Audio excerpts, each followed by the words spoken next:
Hi, this is Business Coach Steve Goranson with another business tip to help you work smarter, not harder, so you can enjoy more life. Have you ever tried to delegate something in your business only to have it not go as planned? And then you're left wondering what caused the breakdown? You thought your instructions were clear, and you're now left scratching your head trying to figure out why the results weren't what you really expected.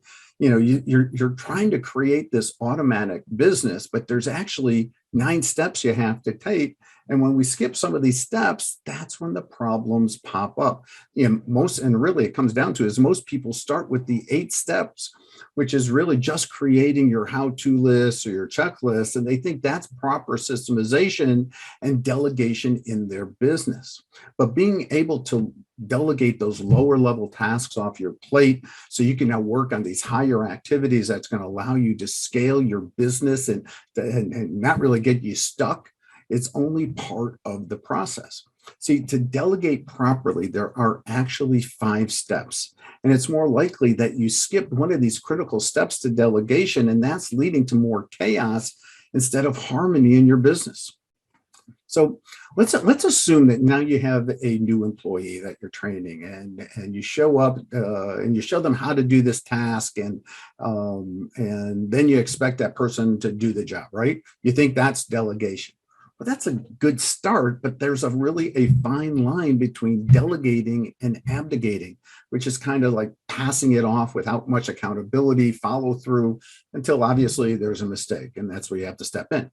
So when delegating a process off, your team member needs to understand how their role, how this role itself or the process fits into the overall success of your organization. If not, they're just going through the steps and they're starting to look for shortcuts to make things easier for them, not being aware of the consequences of their actions to the results that you're looking for.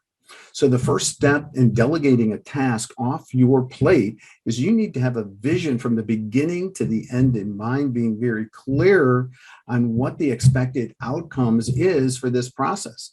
In other words, how does it help the company? And this could begin by them shadowing you and then writing down each step as you do it. Have them then take their notes and then turn them into a process or a checklist. See, they're building this process and system for you. So the second step is what most managers skip because frankly, it takes a little bit of extra time.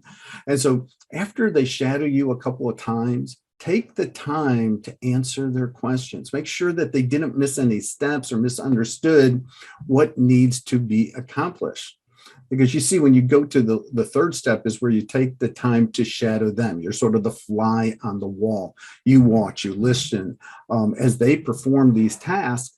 And really, frankly, you're going to be surprised at what you thought you communicated or thought that they understood. And there's going to really be some big gaps in the learning and the execution of this process. But anytime that they ask a question or need clarification, make sure that it's added to the checklist so that checklist or process is crystal clear. That leads us to our fourth step, is where you really, and this is important, is that you manage the process, because ultimately you still own that process. This is where you need to develop reporting, weekly meetings, some sort of a check-in to make sure that they're held accountable to making the decisions and the right decisions of following through and doing this task properly. But it doesn't stop there. The fifth step is about the employee starting to take ownership of the process. See, now they're making recommendations, but at first they're running it by you before they actually take the final action and put it into play. But your role now is to validate their thinking and their judgment and making sure that it's aligned to this process. And this is going to help them understand this process fully. And eventually it's just say, hey, I got your back, just go for it. You see, this level, the highest really level of delegation is when the team member takes ownership, where they can actually make decisions and take the right actions to generate the expected results of the company's needs, because they're so aligned to those goals of the company. At this point, there's not only accountability for the results, but they're taking ownership of those results themselves. How cool is that? So Think of it this way. If you found that you've delegated with less success than you like, go back and think about which of these 5 steps you might have missed. You know, was there maybe not enough training time or documentation to help support the training, maybe? Or did you maybe skip the shadowing step? You didn't take the time to shadow them and make sure that what they understood, or maybe it went a little bit too fast and they were left a little bit on their own a little bit too soon.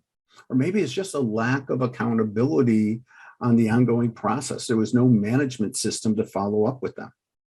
So I hope that going back and evaluating and building up your process in some of these key areas can help you as a business owner to get more off your plate, so that you're not doing the things that you don't need to be doing. So you could really focus your time on the areas where it's most valuable to you in your business. Basically, you're working smarter, not harder, right?